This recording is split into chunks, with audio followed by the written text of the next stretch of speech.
Hello everyone, welcome to my channel judiciary prep hub. हम कर रहे हैं अपने जेडीएल जनरल एग्जाम की तैयारी, जिसमें कि जयपुर डेवलपमेंट अथॉरिटी एक्ट भी आएगा। आज हम करने वाले हैं इसका चैप्टर 9। जितने भी स्टूडेंट्स ये वीडियो देख रहे हैं उनसे रिक्वेस्ट है वीडियो को लास्ट तक देखना, फिर आपको समझ आएगा कि हम कितना इजी तरीके से इस एक्ट को कवर कर रहे हैं और आपकी कितनी अच्छी कमांड इस एक्ट पर होती है। और इस वीडियो को देखने के बाद आप सारे के इससे जो पहले के चैप्टर्स हैं उनको जरूर पढ़ना, ठीक है। हमने चैप्टर 1 किया है, जिसमें हमने शॉर्ट टाइटल, एक्सटेंट, डेफिनेशंस वगैरह कवर की थी। चैप्टर 2 जिसमें हमने जेडीए के बारे में पढ़ा था, एग्जीक्यूटिव कमेटी के बारे में पढ़ा था। फिर चैप्टर 3 में हमने फंक्शनल जो बोर्ड है उनकी कॉन्स्टिट्यूशन के बारे में बात की थी, जिसमें कि एक था जयपुर ट्रैफिक कंट्रोल बोर्ड, ठीक है। उसके बाद अदर जो कॉन्स्टिट्यूशनल बोर्ड थे, हमने एक ट्रिक से भी याद किया था उसको, WTHO, ठीक है, जिसमें वाटर, ट्रांसपोर्ट, हाउसिंग और अदर फंक्शनल बोर्ड थे, ठीक है। और फिर उसके बाद हमने पढ़ा था कि जो फंक्शंस है अथॉरिटी की, जेडीए की जो जेडीए है उसके क्या फंक्शंस हैं, फिर वो हमने चैप्टर 4 में किया था। उसके बाद हमने चैप्टर 5 में मास्टर डेवलपमेंट प्लान और जोनल डेवलपमेंट प्लान को कंप्लीट किया। चैप्टर 6 में हमने control of development and use of land included in plans ये कवर किया।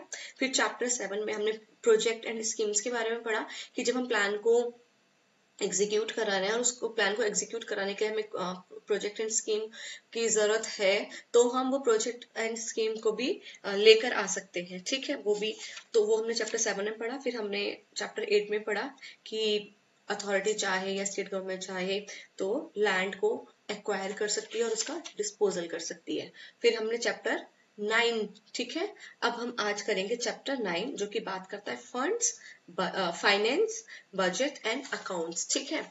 तो स्टार्ट करते हैं। अब देखिए, अगर आप सेक्शन 55 देखेंगे, देखिए मैं ये आपसे एक रिक्वेस्ट कर रही हूँ कि आप डायरेक्ट साथ में लेके बैठिएगा। ऑल्दो मैंने सेक्शंस को हिंदी और इंग्लिश दोनों ही लैंग्वेजेस में लिखा है, ठीक है। और मैंने क्या किया है कि जैसे बड़े बड़े सेक्शंस है तो उनका जो जिस्ट है, बेसिकली वो सेक्शन क्या कह रहा है, ठीक है, उस तरीके से नोट्स बनाए हैं। जैसे कि अगर मैं सेक्शन 55 की बात करूँ तो बात करता है फंड्स ऑफ अथॉरिटी, ठीक है, जो प्राधिकरण है उसकी निधियां, ठीक है, उसके बारे में। तो इसका सबसेक्शन 1 है, उसकी आप हेडिंग लिख लो, Jaipur region development fund and sources, ठीक है। इसमें क्या है, एक फंड होगा जिसको हम जयपुर रीजनल डेवलपमेंट फंड कहेंगे। क्या कहेंगे? JRDF, ठीक है। क्या कहेंगे? JRDF फंड होगा, उसको हम कहेंगे JRDF, Jaipur region development fund, ठीक है। तो हम इसको क्रिएट करेंगे, ठीक है। उसके बाद all money received by authority will be credited to it, और जितना भी पैसा जब अथॉरिटी रिसीव कर रही है तो सारा फिर इसमें जाएगा, इस फंड में जाएगा, ठीक है।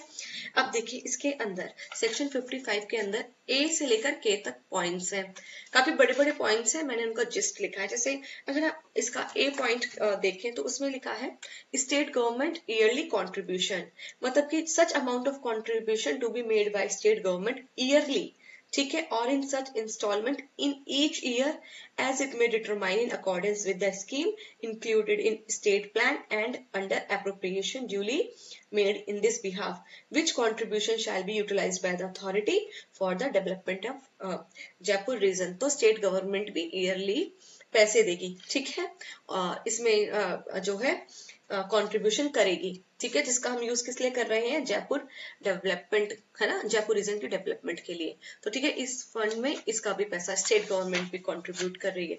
फिर हम देखें बी बात करता है कि contribution to be made by state government in first tranche of the sum equivalent to rupees 1 crore toward a revolving fund to be established by authority। अब 1 करोड़ का रिवॉल्विंग फंड, सबसे पहला जो इनिशियल कंट्रीब्यूशन होगा उसमें कितने करोड़ रुपए का जो है फंड दिया जाएगा, तो उसमें दिया जाएगा 1 करोड़ रुपए का। ये आप अंडरलाइन कर लीजिए, 1 करोड़ रुपीज, ठीक है, और अपने बी पॉइंट के आगे 1 करोड़ रुपीज लिख लीजिए, एमसीक्यूज ऐसे ही बनते हैं, ठीक है।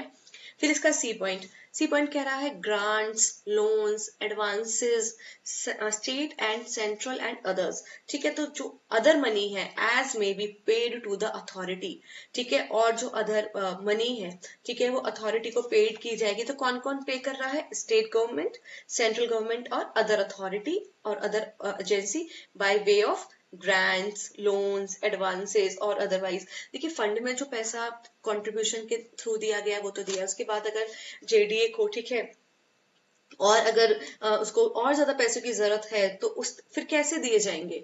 तो आप ग्रांट्स दे सकते हैं अथॉरिटी को, लोन दे सकते हैं, एडवांसेस दे सकते हैं। और कौन दे सकता है? स्टेट गवर्नमेंट भी दे सकती है अथॉरिटी को, सेंट्रल गवर्नमेंट भी दे सकती है, अदर अथॉरिटी, ठीक है, वो भी दे सकती है, एजेंसी भी दे सकती है, और इन 3 तरीकों से दे सकते हैं। ठीक है, तो सी के अंदर 3 वेज है कि आप कैसे मनी दे सकते हैं अथॉरिटी को। ठीक है, क्योंकि अथॉरिटी क्या कर रही है? अथॉरिटी जयपुर जो रीजन है उसको डेवलप कर रही है, इसीलिए जयपुर रीजन की डेवलपमेंट के लिए अथॉरिटी को फंड की रिक्वायरमेंट है। तो पहले कह दिया गया स्टेट गवर्नमेंट कंट्रीब्यूट करेगी, और जो इनिशियल कंट्रीब्यूशन रहेगा स्टेट गवर्नमेंट का वो 1 करोड़ रहेगा। सी के अंदर 4 चीजें हैं, state government, central government, other authority और एजेंसी। ठीक है, वो भी दे सकते हैं वैसे। फिर उसके बाद है 50% share of the proceeds of tax recovered on land and building situated within the Jaipur region in accordance with the provision of Rajasthan lands and building tax act 1964। ठीक है, अब 50% का जो शेयर है जो आपका लैंड एंड बिल्डिंग टैक्स से आ रहा है, ठीक है, वो भी जिसको आपने रिकवर किया है, ठीक है, तो वो भी इसमें अथॉरिटी को दिया जाएगा। ठीक है, क्योंकि अगर आप देख रहे हैं तो ठीक है 50%। फिर है premium from resale of land, income derive from premium on second and subsequent sale of vacant land. ठीक है, उसके बाद है ये F point levy on vacant land. ठीक है, तो जो इनकम आ रही है, ठीक है, income from Levi on vacant land, ठीक है, रिक्त भूमि पर उद्ग्रहण से आए। उसके बाद है जी, जितनी भी फीस है, कॉस्ट है, चार्जेस है जो अथॉरिटी रिसीव कर रही है अंडर दिस एक्ट। ठीक है, अथॉरिटी ने जो भी फीस या कॉस्ट या चार्जेस लिए हैं वो भी सारे फंड में जा रहे हैं। ठीक है, ये 50% वाला शेयर जो कि आप Rajasthan land and building tax act के थ्रू लिया जा रहा है वो भी इसमें जा रहा है। उसके बाद ऑल मनी, एच बात कर रहा है कि income from disposal of property, जब आपने प्रॉपर्टी को डिस्पोज किया उससे जो पैसा आया। इससे पहले का जो चैप्टर था, ठीक है, चैप्टर 8, ठीक है, क्योंकि ये 9 है, तो चैप्टर 8 में हमने यही तो पढ़ा था ना कि हम जो अथॉरिटी चाह रही है तो वो लैंड को डिस्पोज कर सकती है। ठीक है, जो लैंड उसमें वेस्टेड है तो, और या स्टेट गवर्नमेंट जो लैंड को डिस्पोज कर रही है। ठीक है, तो हमने ये चैप्टर 8 में पढ़ा था। तो वो वही कह रहे हैं कि जब आपने डिस्पोजल किया है ना चैप्टर 8 में प्रॉपर्टी का, ठीक है, उस प्रॉपर्टी से जो इनकम आई है वो भी, ठीक है, इसी में क्रेडिट होगी। फिर है लोन्स बोरोड, ठीक है, लोन्स भी ले सकते हैं, अंडरलाइन करते जाइए। ठीक है, जैसे अगर आई वाला क्लॉज देख रहे हैं तो लोन पर अंडरलाइन कर लीजिए। ठीक है, एच वाले क्लॉज में आप क्या कर रहे हैं, जो भी आपने डिस्पोजल ऑफ लैंड से मनी आई है। ठीक है, जी में आप मार्क कर लीजिए फीस, कॉस्ट और चार्जेस। एफ में मार्क कर लीजिए वैकेंट लैंड से जो इनकम आ रही है। ठीक है, ई में मार्क कर लीजिए जो आप इनकम डिराइव कर रहे हैं प्रीमियम। ठीक है, प्रीमियम से आ रही है सेकेंड और सब्सिक्वेंट से। ठीक है, उसके बाद 50% share of the proceed of tax. ठीक है, टैक्स वर्ड 50%। और सी में क्या थी, ये 4 authority, state government, central government, other authority और एजेंसी। ठीक है, ऐसे आप इनको अंडरलाइन कर लीजिए। जे में क्या है, all money received by authority. ठीक है, जे में क्या बात हो रही है, जो भी रेंट, ठीक है, जो भी प्रॉफिट और, ठीक है, ये सब जो अथॉरिटी रिसीव कर रही है वो भी इसी फंड में जाएगा। उसके बाद के बात कर रहे हैं डोनेशंस के बारे में। ठीक है, donations to be received by authority, और अथॉरिटी को जो डोनेशंस मिल रहे हैं वो भी इसमें आपके जयपुर रीजन डेवलपमेंट फंड में जाएंगे। देखो आपको ऐसे मेन कीवर्ड्स, ठीक है, ये वाले जो कीवर्ड्स हैं आपको ऐसे अंडरलाइन करने हैं ताकि जब बाद में रिवीजन करेंगे तो एक रैपिड रिवीजन हम कर पाए। अब इसका बात करते हैं सबसेक्शन 2 की। सबसेक्शन 1 समझ आ गया कि जो जयपुर रीजन डेवलपमेंट फंड है उसके अंदर कौन कौन से ऐसी जो मनी हम रिसीव कर रहे हैं, ऐसे कौन सा मनी जो है हम रिसीव कर रहे हैं वो इस फंड के अंदर क्रेडिट किया जाएगा। ठीक है, तो ये के पॉइंट्स तक है। उसके बाद है second deposit and investment of fund. ये जो सेकंड सबसेक्शन है ना, इसका मैंने इसका एक हेडिंग बता दी है। ठीक है, तो आप लिख लेना ताकि आप फिर याद रख पाए। अथॉरिटी में keep money in bank accounts, ठीक है, जो शेड्यूल्ड और कोऑपरेटिव बैंक्स हो सकते हैं। और extra money shall be invested as per rules. ठीक है, तो जो अथॉरिटी है वो अपना पैसा कहाँ रख सकती है? अकाउंट में। ठीक है, बैंक अकाउंट। अब वो करंट है और डिपॉजिट अकाउंट है। ठीक है, किसी भी शेड्यूल्ड बैंक के साथ या किसी भी कोऑपरेटिव बैंक के साथ, और कोई भी ऐसा बैंक जिसको अप्रूव किया है स्टेट गवर्नमेंट ने। ठीक है, such sum of money out of its fund has been determined by the authority, and money in excess of the said sum shall be invested in such manner as may be determined by regulation। याद रखना, regulations authority बनाती है और extra money कहाँ invest होगा ये state government नहीं determine करेगी, ये रेगुलेशंस के द्वारा बताया जाएगा। और रेगुलेशंस कौन बनाती है? क्योंकि जब आप अपना डेफिनेशन का पार्ट देखेंगे सेक्शन 2, उसमें हमने रेगुलेशंस वर्ड पढ़ा था। ठीक है, रेगुलेशन किसमें था? सेक्शन 2 के सबसेक्शन 18 में रेगुलेशन। और regulation means regulation made by authority under this act. ठीक है, याद रखना, अथॉरिटी तो रेगुलेशंस बनाती है और रूल जो है स्टेट गवर्नमेंट बनाती है। ठीक है, तो extra money shall be invested as per rules. ठीक है, और ये जो एज पर रूल्स का मतलब है कि जो रूल्स आपने बनाए हैं रेगुलेशंस के अंदर, जो भी चीजें बना रहे हैं अथॉरिटी, वो बात की गई है। क्योंकि प्रिस्क्राइब्ड मतलब है रूल्स। ठीक है, और यहाँ पे क्या लिखा है? As manner as be determined by regulations. ठीक है, उसके बाद है क्या कहते हैं कि ऑपरेशन ऑफ अकाउंट्स। ठीक है, तो accounts shall be operated by Jaipur development commissioner और ऑथराइज्ड ऑफिसर मार्केट। ठीक है, ये बहुत इंपॉर्टेंट सब सेक्शन है।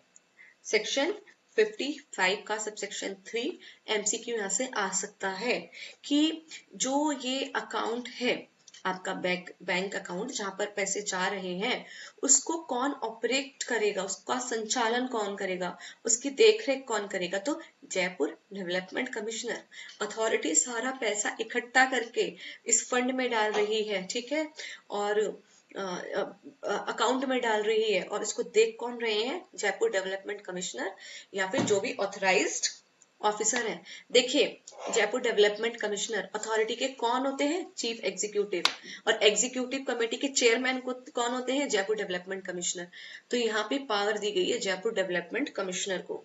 तो चलिए एमसीक्यूज करते हैं। Name of the fund under section 55। Fund का नाम क्या है? Jaipur region development fund.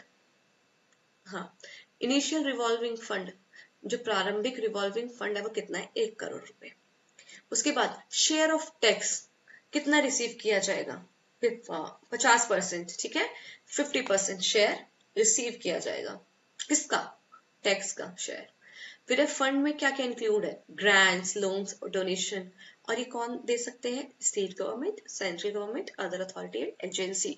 उसके बाद है अथॉरिटी मे कीप मनी। अथॉरिटी चाहे तो अपना पैसा कहाँ रख सकता है? तो शेड्यूल्ड एंड कोऑपरेटिव बैंक, और वो बैंक जिसको अप्रूव किया गया है स्टेट गवर्नमेंट के द्वारा। उसके बाद है accounts are operated bye.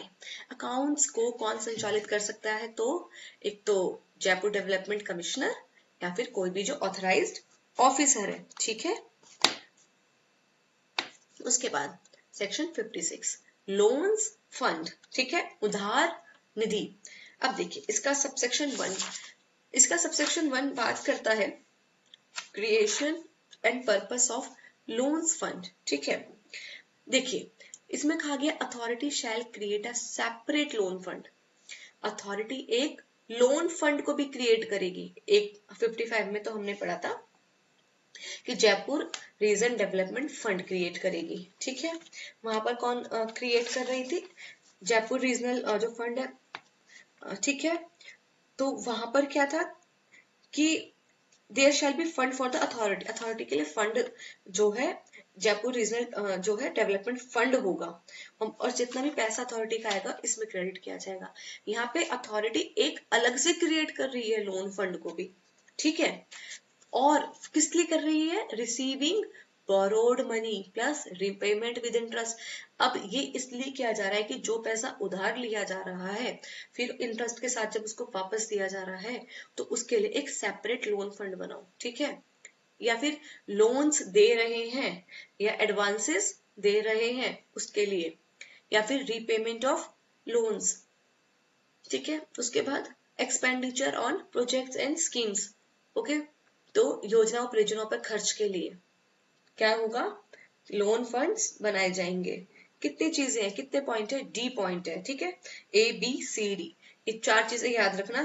Fifth वो ऐसा करेंगे क्वेश्चंस में 3 पॉइंट से लिख देंगे, चौथा अलग तो याद रखना, जो रिसीव कर रही है बोरोड मनी वो, या फिर लोन दे रही है, ठीक है, या फिर लोन जो लिया है उसका रिपेमेंट कर रही है, या फिर जो प्रोजेक्ट एंड स्कीम है उस पर जो खर्च के लिए, ठीक है।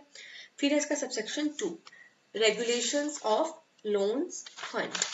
देखिए loans fund will be govern by regulations, ठीक है, कैसे गवर्न होंगे, कैसे गवर्न होंगे लोन फंड्स, regulations के through, all matters connected with the loan fund shall be governed by the regulations।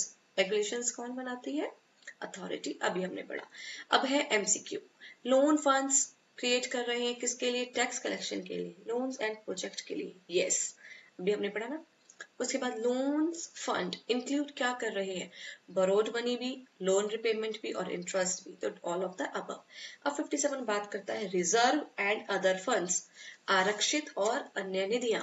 देखिए अब इसका सबसेक्शन बात करते हैं क्रिएशन ऑफ रिजर्व फंड। अब अथॉरिटी एक और चीज क्रिएट करेगी, एक और जो है रिजर्व फंड क्रिएट किया जाएगा, and make create other funds, ठीक है। अब अथॉरिटी चाहे तो अथॉरिटी रिजर्व फंड तो क्रिएट करेगी करेगी क्योंकि शैल वर्ड यूज हुआ है, और चाहे तो अदर फंड्स भी क्रिएट कर सकती है, ठीक है। उसके बाद है management of funds, authority will decide management credit and use of such fund. Authority ने जब क्रिएट करा है तो अथॉरिटी ही तो डिसाइड करेगी ना कि इसको मैनेज कैसे किया जाए, इसका इसमें क्रेडिट कैसे हो, इसका यूज कैसे हो, ठीक है, क्रेडिट कैसे किया जाए। देखिए क्योंकि इसको क्रिएट कर रही है अथॉरिटी, इसलिए अथॉरिटी का ही राइट है। लेकिन जब हमने अभी सेक्शन 56 पढ़ा था, सॉरी 55 पढ़ा था, जिसके अंदर हमने फंड्स ऑफ अथॉरिटी पढ़ा था, जयपुर रीजन डेवलपमेंट फंड की जब हम बात कर रहे थे, जिसमें अथॉरिटी सारा पैसा ले रही थी अपने बैंक अकाउंट वगैरह में, उसमें कौन ऑपरेट कर रहा था, उसमें ऑपरेट कर रही थी जेडीसी और अदर ऑफिसर ऑफ अथॉरिटी, ठीक है, उसमें कर रही थी जेडीसी। और सेक्शन 57 में कौन कर रही है, खुद ही अथॉरिटी कर रही है, वहां पे जेडीसी जयपुर डेवलपमेंट कमिश्नर, यहाँ पर अथॉरिटी खुद, क्योंकि खुद ही क्रिएट कर रही है, ठीक है।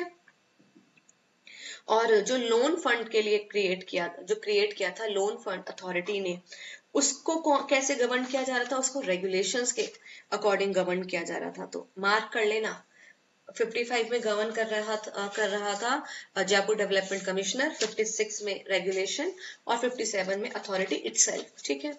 फिर है 57 के MCQ, authority shell create reserve fund, management of fund is decided by authority, ठीक है, रिजर्व फंड का जो मैनेजमेंट, ठीक है,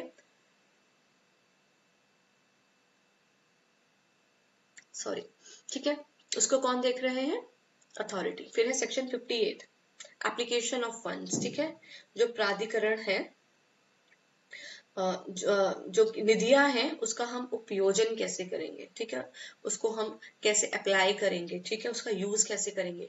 तो देखिए all funds and property shell be used only for purpose of this act, ठीक है। पैसा तो इकट्ठा कर रहे हैं हम जयपुर डेवलपमेंट के लिए, जयपुर रीजन के डेवलपमेंट के लिए, और यूज हम किसी और चीज के लिए कर रहे हैं, तो नहीं। जब पैसा आपने इकट्ठा आपने जो पैसा है वो इसीलिए यूज किया है कि जयपुर रीजन की डेवलपमेंट की जाए, तो फिर आपको अप्लाई भी उस फंड में से, ठीक है, और जो भी प्रॉपर्टी है वो इसी एक्ट के पर्पस के लिए यूज की जानी चाहिए, एप्लीकेशन ऑफ फंड्स, ठीक है। MCQ, fund shall be used for purpose of this act, ये लाइन याद रखना, पर्पस ऑफ दिस एक्ट, ठीक है। Section 59 power of the authority to borrow, ठीक है, प्राधिकरण की उधार लेने की शक्तियां। तो इसमें क्या है, authority can borrow money with state government approval on prescribed terms, ठीक है, अथॉरिटी में with the permission, with the previous approval of state government, borrow any money for carrying out purpose of this act and for receiving any loan obtained by it as such rate on such condition as the state government may determine at time। पैसा उधार ले सकती है। Basically authority state government की permission से पैसा उधार लेना चाहे, ठीक है, उसकी अनुमति से क्या कर सकती है, धन उधार ले सकती है। क्वेश्चन यही आ जाएगा कि अगर अथॉरिटी को पैसे उधार लेने हैं तो किसके जो है प्रीवियस परमिशन चाहिए, स्टेट गवर्नमेंट की, ठीक है। Section 59 authority can borrow money with prior permission of state government. Section 60 power to finance, ठीक है, किसकी पावर, अथॉरिटी की power to finance project and schemes and impose condition therefor, परियोजनाओं और स्कीमों को वित्त और उनके लिए शर्तें अधिरोपित करने की प्राधिकरण की शक्ति। देखिए तो इसके अंदर क्या बात की गई है, फाइनेंसिंग पावर, अथॉरिटी की फाइनेंसिंग पावर, कि अथॉरिटी चाहे तो ग्रांट्स दे सकती है, लोन्स दे सकती है, एडवांसेस दे सकती है और शेयर कर सकती है एक्सपेंसेस विद लोकल अथॉरिटी, ठीक है, या फिर डिपार्टमेंट के साथ, ठीक है, या फिर किसी भी पर्सन के साथ फॉर डेवलपमेंट पर्पस, ठीक है। अगर डेवलपमेंट पर्पस के लिए अथॉरिटी चाहे तो क्या कर सकती है, किसी को भी लोन दे सकती है, ठीक है, एडवांस दे सकती है, ग्रांट्स दे सकती है। एक्सेप्टेंस ऑफ फंड्स, ठीक है, such authorities person can accept this funds subject to condition, और फिर वो जो ले रहे हैं ये जो फंड, तो उनको एक्सेप्ट करना पड़ेगा। अथॉरिटी कैन प्रोवाइड क्या, grant, loan and advances, D all of the above. Finance can be given to, किसको दे सकते हैं, लोग अथॉरिटी को भी, ठीक है, डिपार्टमेंट को भी, कोई भी गवर्नमेंट डिपार्टमेंट है उसको भी, किसी भी पर्सन को भी, ठीक है, क्या कर सकते हैं, ग्रांट कर सकते हैं, लोन्स, ठीक है, ग्रांट कर सकते हैं, एडवांसेस कर सकते हैं और लोन दे सकते हैं। फिर section 61 state guarantee to loans taken और गिवन बाय अथॉरिटी, प्राधिकरण द्वारा लिए गए या दिए गए उधारों पर राज्य की प्रत्याभूति, ठीक है, स्टेट की गारंटी, जो लोन्स अथॉरिटी ले रही है दे रही है, स्टेट गवर्नमेंट में guarantee repayment of principal and interest of loans taken given और transferred to the authority subject to the condition. तो स्टेट गवर्नमेंट में गारंटी, स्टेट राज्य सरकार किसकी गारंटी दे सकता है, जो लोन है, लोन का जो प्रिंसिपल है या उसके इंटरेस्ट की गारंटी स्टेट गवर्नमेंट दे सकता है, ठीक है, कि जो लोन ले रही है अथॉरिटी वो वापस कर देगी, है ना, रीपेमेंट हो जाएगा, इसकी गारंटी, अथॉरिटी की गारंटी कौन ले रही है, स्टेट गवर्नमेंट। फिर है 62 अकाउंट्स एंड ऑडिट, ठीक है, लेखे और संपरीक्षा, ठीक है, maintenance of account, authority shall maintain accounts in prescribed form as per regulation, ठीक है, अथॉरिटी फिर ये जो अकाउंट्स है उनको मेंटेन करेगी, ठीक है, अथॉरिटी क्या करेगी, अकाउंट्स को मेंटेन करेगी। और सेकंड सबसेक्शन क्या है इसका, account shall be audited bye examiner local fund audit under Rajasthan local fund audit act 1954, ठीक है। और देखिए अथॉरिटी अकाउंट को मेंटेन कर रही है, ठीक है, इस अकाउंट को जो मेंटेन किया जा रहा है, इस अकाउंट का ऑडिट एग्जामिनर कर रहे हैं। कौन से एग्जामिनर, लोकल फंड ऑडिट का जो एग्जामिनर है, ठीक है, किस एक्ट के तहत हो रहे हैं ये point, Rajasthan local fund audit act 1954, ठीक है।